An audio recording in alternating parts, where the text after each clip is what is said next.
네, 월요일 한 주가 또 시작이 됐고 금요일 이어서 분위기 좀 이어갔으면 좋겠다라고 생각했는데 일단 강보합 수준에서 양시장 출발은 했습니다. 금요일에는 외국인이 들어와서 반가웠는데 일단 아직은 마이너스권으로 찍혀 있는 것 같긴 하거든요. 전반적인 분위기 좀 어떻게 보고 계실까요? 네,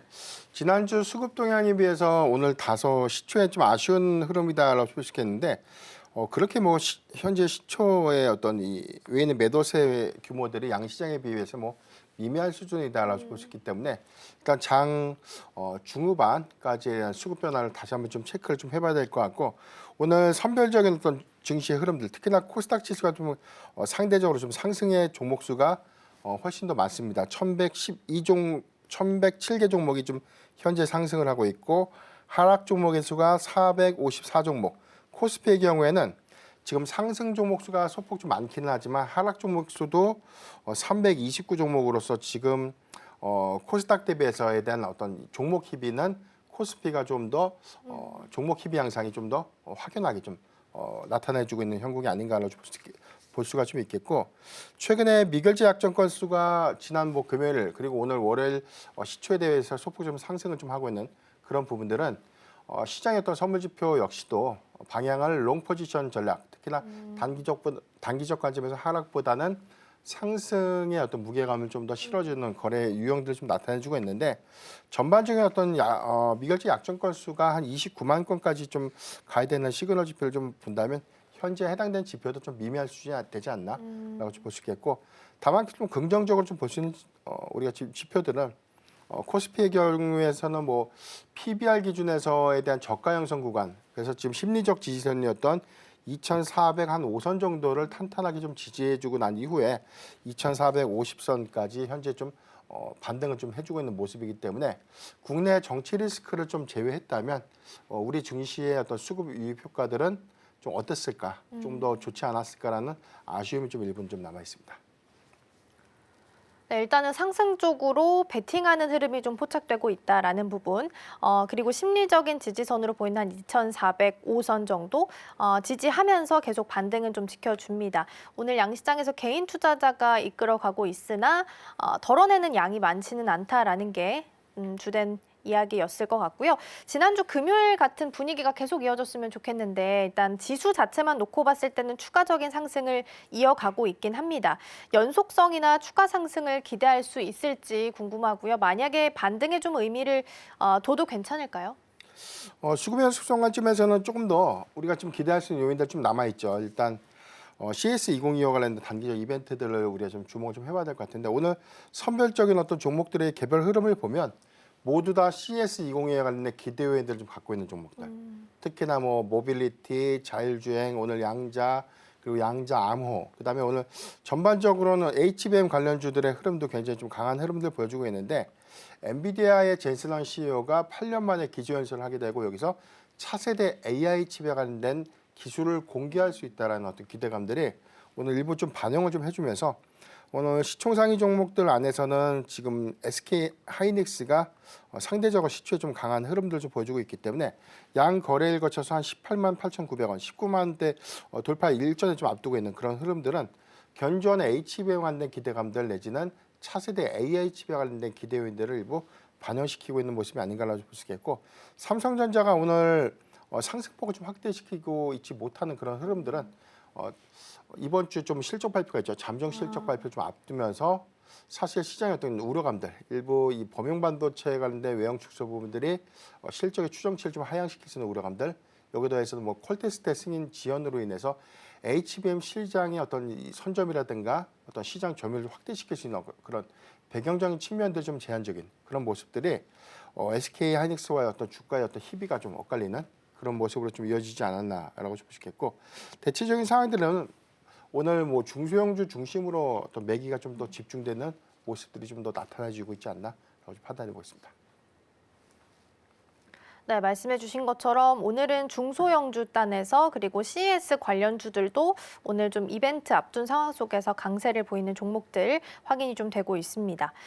환율을 체크를 좀 해보니까 지금 오늘은 1,469원 70전에서 현재 체크가 좀 되고 있습니다. 지난주에 달러 인덱스가 109선까지 올라서 사실 좀 걱정했는데 오히려 환율은 좀 떨어지는 모습을 보였습니다. 오늘 소폭 한 0.04% 오른다고 하더라도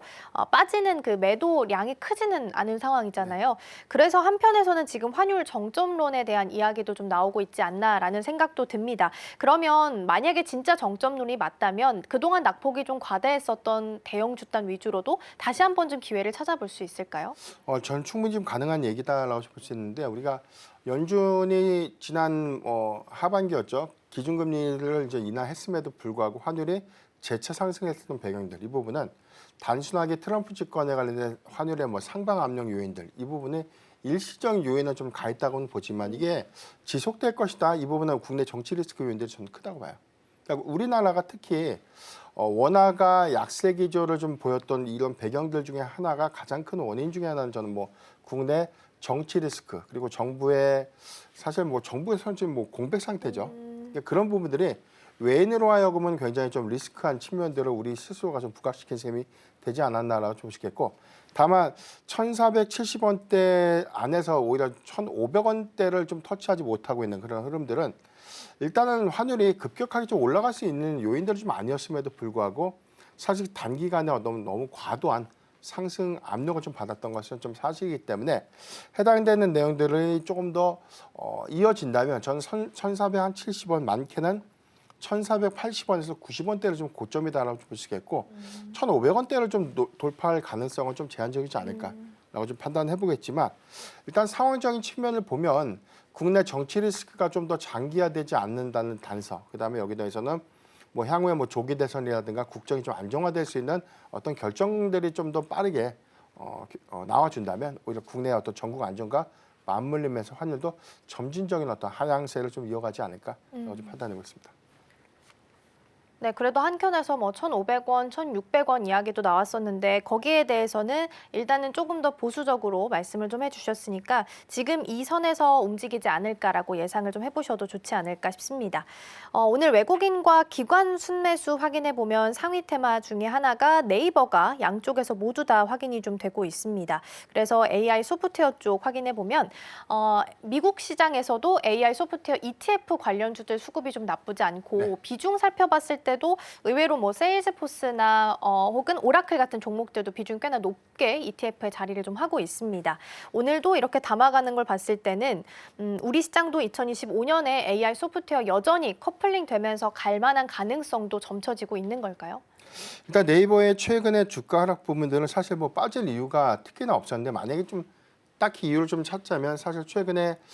신세계 그룹이죠. 정영진 부회장이 미국의 지금 트럼프 대통령 당선인 좀 만나고 난 이후에 행보가 좀 미국에 관련된 향후 정책 기대감들이 일부 좀 반영이 됐었고 두 번째는 알리와 사실 이 협업 관계를 통해서 국내 어떤 이커머스 시장에 관련된 어떤 확장성 이 부분이 네이버 이커머스의 시장을 좀 위축시킬 수 있다는 우려감들이 일부가 좀 반영이 되면서 조정을 좀 받은 것이고 다만 우리가 좀 기대할 수 있는 요인들은 네이버 4분기 실적도 주목을 해봐야 될 것 같아요. 3분기 사상 최대 실적 기조를 유지했지만 4분기에도 지금 이 검색 광고 부분에 관련된 매출 확장성들이 3분기에 이미 좀 확인했던 부분들 여기에 대해서는 이커머스 부분들은 크게 확장세를 보여주고 있지 못했지만 3분기에 대다수의 어떤 회복률을 좀 보여줬다는 점에 대한 의미가 좀 있겠고 이 부분이 내년도 전략에서는 AI와 좀 결합된 B2B 매출이 가시성 있는 어떤 성과로 좀 이어진다는 점 여기에 대해서는 쇼핑 부분에 대해서는 AI의 접목 효과가 좀 크다고 봅니다. 지금 네이버 쇼핑의 경우에는 사실 AI와 좀 연동되는 어떤 상품의 어떤